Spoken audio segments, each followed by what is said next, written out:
I'm about to share the importance of having and setting goals. How is it that with goals we create our future in advance, we create our destiny, and we shape our lives? So let's get started. I've been running from the pain, trying not to feel the same, but it's a shame that we miss again. See, my confidence is shaking and my heart is feeling vacant, so you try to fill it in. You said I could fix the broken in your heart. Your words said, darling. Hello everyone and welcome to my channel Healthy Living with Luis, where we help you reach your personal health goals and achieve a healthier lifestyle. If you're new here, make sure to click that subscribe button. Don't forget to leave a comment below and give this video a thumbs up. So in today's topic, we will be discussing goals. How to set goals that can create the power to make you grow, expand, and develop your success. Done properly and specifically, they can transform lives. Interesting thing about this is we all have goals, whether we know it or not. And whatever the goal is, it's affecting us. Setting up the right health goals will help you stay fit, will help you stay healthy and well. Because physical health and fitness affect how you feel about yourself. If your goals are set correctly, we will look at the future with anticipation because we have a plan. And to design your future, you must have goals. So usually the first step is. So number one, make the decision. It's not our conditions, it's our decisions. The moment you make a decision, your life will start to change. If we want a new life, if we want a new experience, we have to make new choices. If you don't like the way things are going, change it. I know it sounds easy, but the moment you make a decision, a real decision, you cut off any other possibility. You really commit to something, you give it everything you got, and you take action. It's pretty much the way to do it. Asking yourself what you want to focus on. Whatever you focus on, you will feel. An example of this is sometimes we unconsciously focus on the past, on past choices that led us to feel unhealthy to this day. Of course you will feel awful, right? But we are going to make new and conscious decisions. If you want to change your results, you have to be more aware of your conscious decision making. Alright, so number two is reasons why. What achieving these goals mean to you? What are the reasons for you to change? Everybody has their own personal reasons. Whether it's doing it for your kids, watching your grandchildren grow, and being a part of their lives, or just simply wanting to live a healthy, good quality lifestyle for many years to come. When we start thinking about goals, and we already made that decision, it's very important for us to keep in mind the reasons why you're doing all of this. Alright, number three, success comes from little things. One is having a plan, a proven strategy that you will execute immediately. Maintain an approach that is effective for you. If your goal is weight loss, ask yourself, how am I going to be prepared?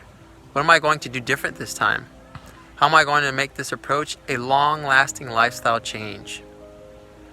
Am I possibly going to meal prep? When I go grocery shopping, am I going to avoid putting junk and unhealthy food in my cart? When cravings kick in, will I be prepared with healthy substitutes? All of this, just thinking about all of this, pretty much forms part of a plan. Will I pack a lunch for work? Will I stick to an activity plan at least 3 times a week? All of these changes form part of our plan or strategy. Be certain of this. You don't get something you don't aim at.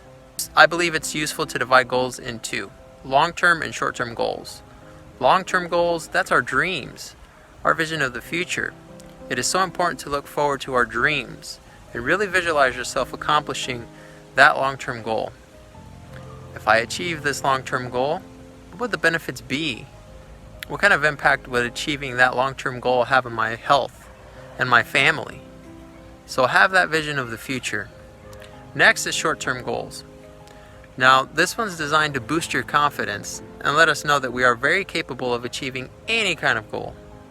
This gradual approach will break any kind of limiting belief you have of yourself. We are now ready to execute our plan. We will set values. What is a reasonable, realistic, and healthy time frame for me to lose 5 pounds? 1 month? Is it 2 months?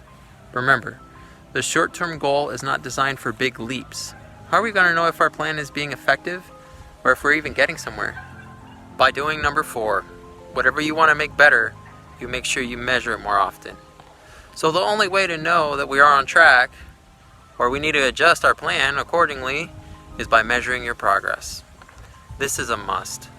I know some of us hate the scale, but if we're on track and our plan is working, there's no better feeling than to see progress.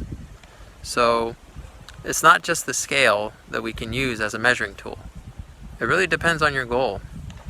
Maybe your long-term goal is get off medication with your doctor's approval.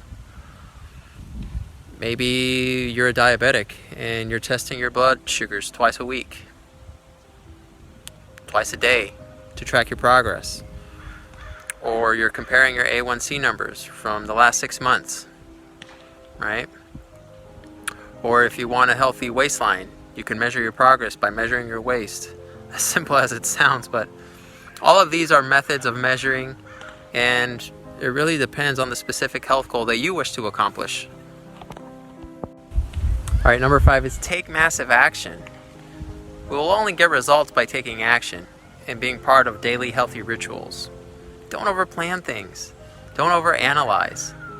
That excitement, that decision you made of starting this new lifestyle, that would only last so long. We have to take action. We have to act in the moment and continue taking action immediately. Don't make the mistake of believing information leads to action. A lot of people say, I should lose weight. I should work out. I should do better with my diet. I should. What happens is people don't do their shoulds and get upset at themselves. What changes people is when their shoulds become a must. Then the thing you said should happen has to happen. You've got to execute.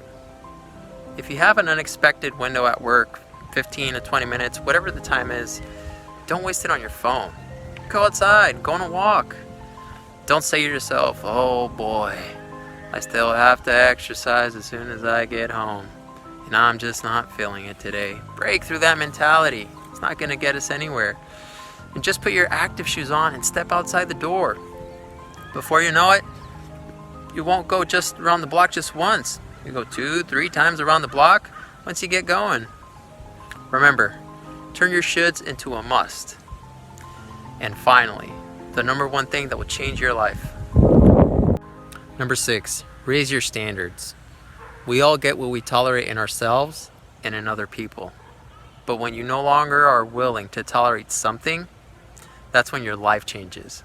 The difference in people is their standards. Think about that for a second. If you want long-lasting change in anything, you're really talking about raising your standards. If you really want to do something, if you really want to achieve something really bad, you'll find a way. Or you'll make the way. If you don't, you'll find an excuse, most likely. It sounds awful, but it's the truth. My working hours, my kids, my job, the weather, COVID, that's pretty popular nowadays. Human beings really follow up on who they believe they are. Some of the people I work with, being a diabetes educator, tell me all the time, Luis, I'm going to try really hard, but I've been overweight my entire life. That's how it is for me. It's how it's always been. Unfortunately, that person that is saying this to me has their days numbered, and I know it. Because we all stay consistent with who we think we are. The strongest force in human personality is staying consistent with how you define yourself. Once that becomes your definition of who you are, sometimes we don't even try it at all. It's just who I am.